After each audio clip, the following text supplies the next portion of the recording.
La Coupe du Monde vient de commencer et ça en réjouit plus d'un ici. De la Colombie, à l'Angleterre, à la République Dominicaine du Congo, à l'Ouzbékistan, jusqu'au Japon, plein de pays dans le monde se rejoignent pour savoir qui tape le mieux dans un ballon, sauf l'Italie.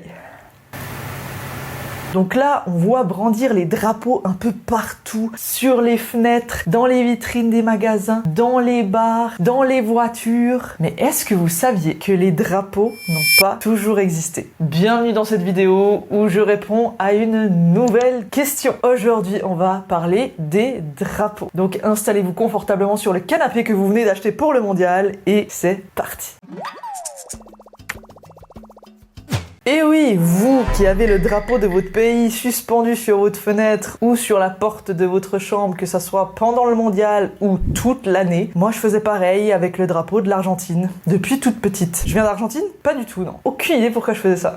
Comme je l'ai dit avant, sachez que les drapeaux n'ont pas toujours existé. Il y a eu tout un cheminement historique pour en arriver là où on en est aujourd'hui. Déjà, un drapeau, c'est quoi? C'est un morceau de tissu composé de couleurs et de symboles ayant un lien avec l'histoire, la culture, la religion, qui peut représenter une nation, une communauté, une organisation, une force armée, etc. Un drapeau est donc riche en histoire et en signification. Le premier drapeau a été vu au début de la production de la soie en Chine, il y a plus de 5000 ans. On en voyait avec des symboles d'oiseaux rouges, de tigres blancs, de dragons bleus. Sa première origine et fonction était plutôt militaire. On en trouvait sur les chars et les villes conquises pour différencier les alliés des ennemis. Par la suite, c'est la souveraineté qui a commencé à utiliser des drapeaux pour montrer leur royauté. C'était donc devenu un symbole de puissance et de respect. Toucher un drapeau était donc devenu un crime. Vous avez déjà tous joué à un moment donné dans votre vie à la chasse au drapeau.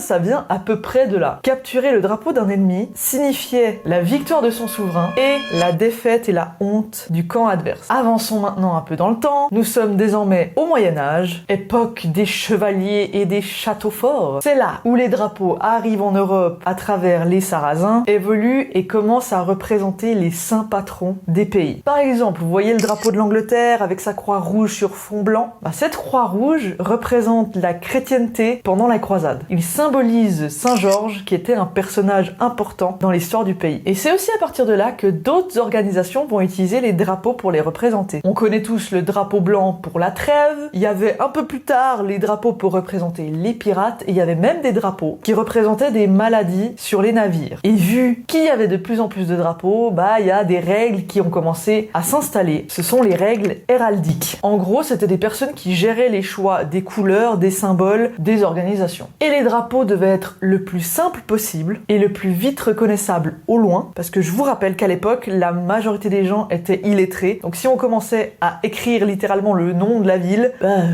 c'est pas lire quoi. Mais bien sûr, avec le temps, tout a évolué. L'époque, les pays, la population, etc. Comme je l'ai mentionné avant, certains drapeaux plus anciens ont été choisis par rapport à un saint patron, comme l'Angleterre, l'Écosse et l'ancien drapeau de l'Irlande. Les pays d'Asie, de par leur ancienneté dans le domaine des drapeaux avant la colonisation européenne, ont énormément de diversité de symboles et de couleurs, comme le yin et le yang, ou autres représentations politiques ou religieuses. Dans le côté de l'Amérique du Sud, des anciennes unions politiques vont se faire remarquer avec leurs couleurs communes, le bleu et le blanc, comme l'Uruguay, le Nicaragua et Honduras. Alors que si on prend la Colombie, le Venezuela et l'Équateur, eux ont des drapeaux plutôt tricolores, toujours en référence à leur patrimoine historique commun. Au Moyen-Orient, le rapport à l'islam est très important. 4 couleurs qui prédominent donc, le vert, le noir, le blanc et le rouge. Toutes ces couleurs représentent les traditions religieuses. Et certains pays ont directement demandé à leur population de choisir le drapeau. Par exemple, en 1971, le drapeau de la Papouasie-Nouvelle-Guinée a été dessiné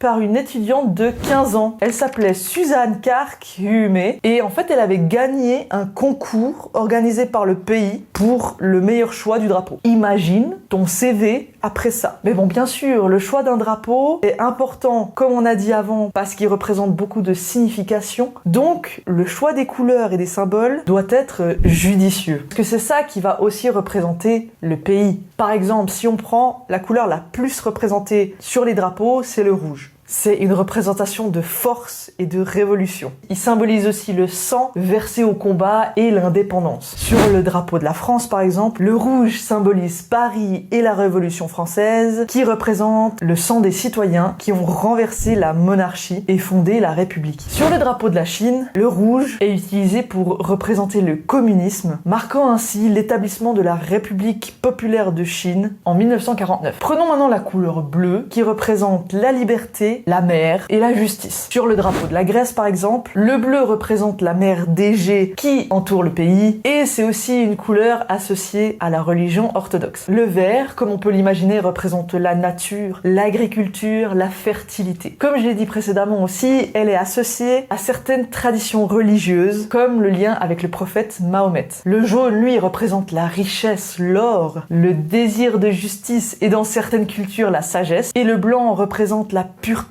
et la paix. Donc si on prend le drapeau du Vatican, par exemple, le jaune et le blanc sont associés à la lumière divine, l'autorité spirituelle à travers le pape et la sainteté de l'Église catholique. Pour finir, le noir, qui est la couleur la moins représentée, elle est associée à la résistance, à la souffrance et l'héritage. Dans le cas du Kenya et de l'Afrique du Sud, le noir représente l'indépendance et le combat contre le colonialisme. Et vous vous rappelez un peu plus tôt dans la vidéo, je vous ai mentionné des règles héraldiques. Les significations des couleurs que je viens de vous dire sont pas toujours similaires aux significations instaurées par les règles héraldiques. Prenons par exemple le bleu, qui est plutôt appelé azur, représente la royauté, la sérénité et la beauté. Il était fréquemment utilisé pour les blasons royaux. Le gueule, qui est le rouge, est un symbole de courage et d'intrépidité. Là, c'est assez similaire par rapport à ce que j'ai dit avant. Il était aussi associé au combat et au sang versé. Le sinople, qui est le vert, représente l'espérance et la liberté. Et ça, c'était souvent des connotations ecclésiastiques. Le sable, ou plutôt noir, représente la science et la modestie. Il était utilisé pour marquer une grande dignité. Le jaune, ou plutôt l'or, représentait également la richesse, et l'argent, ou le blanc, représentait la vérité, l'innocence et la paix. Et là, c'était aussi très souvent utilisé pour des armoiries ecclésiastiques. Et d'ailleurs, en faisant toutes ces recherches, j'ai appris une anecdote sur le drapeau portugais, qui présenterait en fait des désaccords entre le choix des couleurs actuelles et les règles héraldiques. À la base, si vous le saviez pas, je le savais pas non plus, le drapeau portugais contenait les couleurs bleues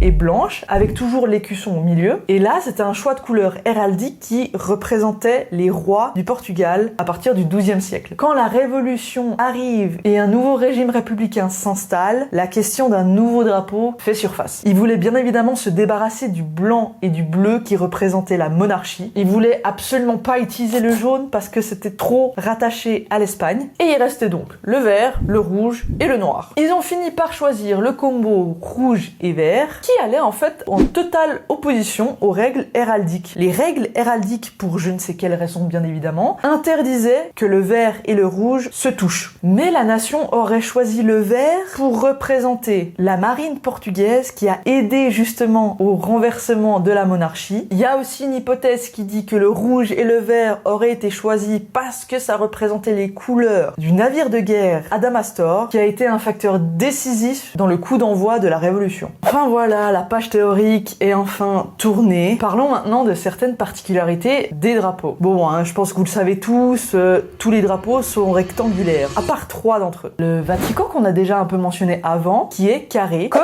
le drapeau de la Suisse. Pour les raisons de ce choix, le Vatican a décidé de garder cette forme carrée pour des attachements militaires et à nouveau héraldiques. La Suisse, c'est un peu similaire, mais il y a quand même une petite histoire derrière, un peu plus deep. J'ai appris qu'à la base, le drapeau suisse n'a pas toujours été une croix blanche sur fond rouge. Le drapeau était tricolore, avec les mêmes couleurs que le Mali. C'était pendant une courte période quand le pays est devenu une république sous l'influence de la France. Je crois que ça a duré pas plus de 5 ans. Ils ont abandonné cette idée de république et ils sont arrivés sur la croix blanche sur fond rouge qu'on connaît aujourd'hui. Et ce choix, ça viendrait de la bataille de Laupen qui, en gros, confrontait la Confédération aux troupes religieuses. Et ça viendrait des Bernois qui, pour se faire reconnaître des alliés, ont cousu une croix blanche sur leurs habits. Et c'est donc à partir de 1889 Bref, que cette croix sera représentée sur le drapeau qu'on connaît. Et pour des détails un peu plus spécifiques, ils ont décidé que les branches de la croix seraient de la même taille, de la même longueur, et comme le drapeau est carré, ça permet que le drapeau ne soit jamais à l'envers. Et je vous ai parlé d'un troisième drapeau qui n'avait pas la forme rectangulaire, c'est le drapeau du Népal. Le drapeau a une forme de double triangle. Il y a plusieurs raisons à ça. Il viendrait du fait qu'il incarne une unité nationale née de la fusion des principaux royaumes. Il incarnerait aussi également le sommet de l'Himalaya. Il incarnerait aussi les deux religions différentes du pays, l'hindouisme et le bouddhisme. Et pour finir, il incarnerait le soleil et la lune qui sont représentés sur le drapeau directement. Parlons maintenant de symboles sur les drapeaux. Si on prend le drapeau du Belize, outre le fait qu'il est absolument magnifique et détaillé, c'est le seul drapeau qui a une représentation d'humain dessus. Dans la même vibe, on a le drapeau de l'Arabie Saoudite, qui est un des seuls à avoir des inscriptions de foi islamique. Et pour finir, on en a un qui a un symbole un peu plus moderne et raffiné. Le drapeau du Mozambique est le seul à présenter une arme de notre époque, une AK-47.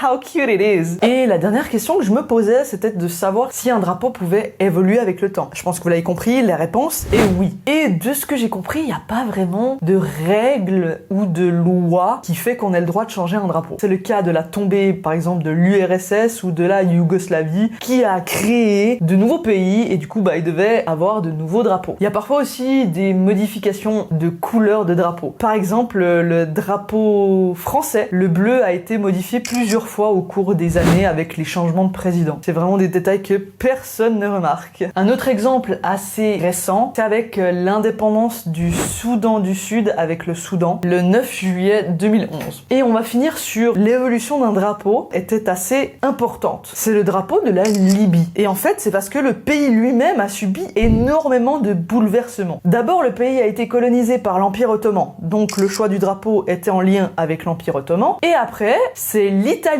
qui a pris le contrôle du pays. Bouche bée la meuf. Et c'était pas il y a 300 ans, c'était vraiment de 1911 à 1943. C'était il y a même pas 100 ans. À ce moment-là, le drapeau de la Libye ressemblait au drapeau italien. Et quand le pays a enfin eu son indépendance, ils avaient ce drapeau-là. Ensuite, on a l'arrivée du personnage qu'on connaît, je pense tous de nom, Kadhafi. Et quand il a pris le pouvoir, il a décidé de changer plusieurs fois le drapeau. Pendant un moment, il y avait un choix de drapeau qui était assez similaire aux couleurs de l'Égypte. Et après, Kadhafi, il a décidé en 1977 de recouvrir entièrement le drapeau de vert. Le vert, on rappelle, c'est une des couleurs de l'islam et c'était pour représenter la philosophie politique de justement Kadhafi. Et ce drapeau, il est resté jusqu'en 2011 quand il est mort. Et c'est là que le drapeau de la Libye actuel est revenu à la surface et il n'a plus jamais été changé depuis. Et voilà, beaucoup de théories ont été dites dans cette vidéo, mais franchement, ce sujet m'a hyper intéressé, j'ai appris plein de trucs que peut-être vous saviez déjà, mais je pense que la majorité ne le savait pas. En tout cas, si vous avez tenu jusqu'ici déjà, bravo et merci. N'hésitez pas à vous abonner si ce n'est toujours pas le cas. Je vais peut-être faire d'autres contenus un peu plus courts au rythme du mondial, donc stay tuned, la bise.